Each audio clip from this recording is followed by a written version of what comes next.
We often talk about relationships as if they're magic, right? There's a spark, a connection, and boom, you're a couple. But what if the strongest relationships aren't magic at all? What if they're more like architecture, a structure you actually have to design and build together, right from the ground up? So if you're in those early, exciting stages of a partnership, this is the perfect moment to pause and ask yourself, what are we actually building here? Is this just a temporary shelter for right now?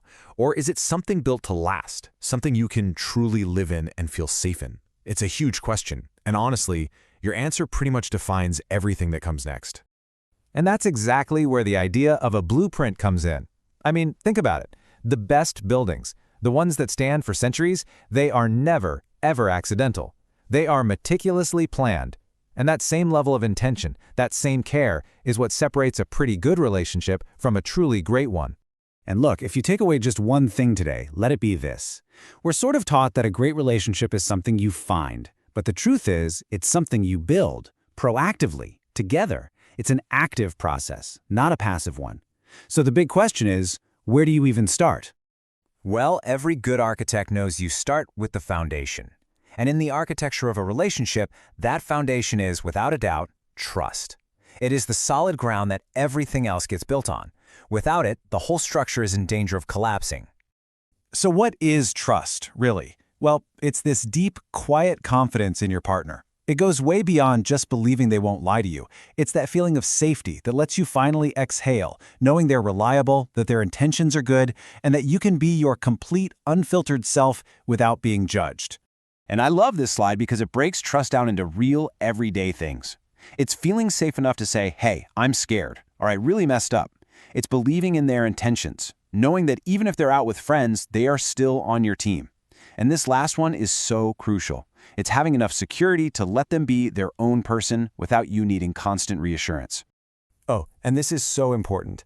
This slide shows the huge difference between trust and its toxic opposite, control that's disguised as care. See, trust isn't demanding to see your partner's phone. It's feeling so secure you don't even feel the urge to ask. It's encouraging them to have a great night out, not grilling them about it when they get home. One builds connection.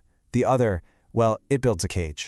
So you have to remember, this solid foundation isn't poured all at once. It's built slowly, moment by moment. Every time you keep a promise, every time you're dependable, every time you show up for them, you're laying another brick. It's just a steady accumulation of reliable moments. Okay, so we have a solid foundation of trust in place. What's next? Well, you need pillars to hold everything up. And in our relationship house, those pillars are made of mutual respect.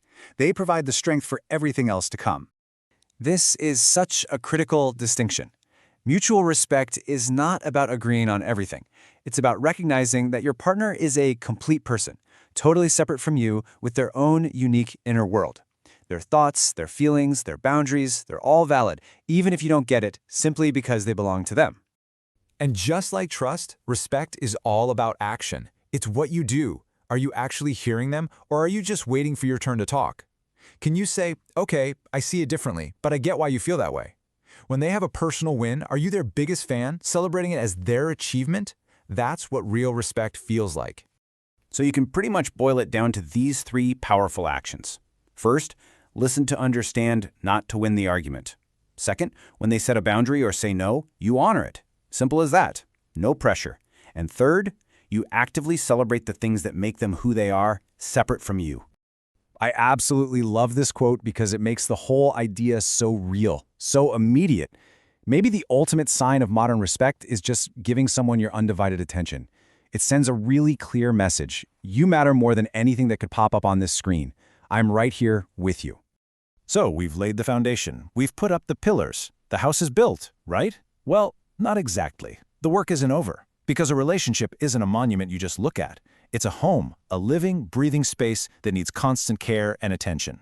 And that's really the heart of it. An emotionally healthy relationship is a dynamic, living thing. It's not a trophy you win and then put on a shelf. It's more like a garden you have to tend to, a home you maintain, and a space that actually lets you both grow. Not just together as a couple, but as individuals too. Which brings us right back to you. You are the co-architect of your relationship. You're holding the blueprints. So the question I want to leave you with is this. Looking at your foundation of trust and your pillars of respect, what's one small, tangible brick you can lay today?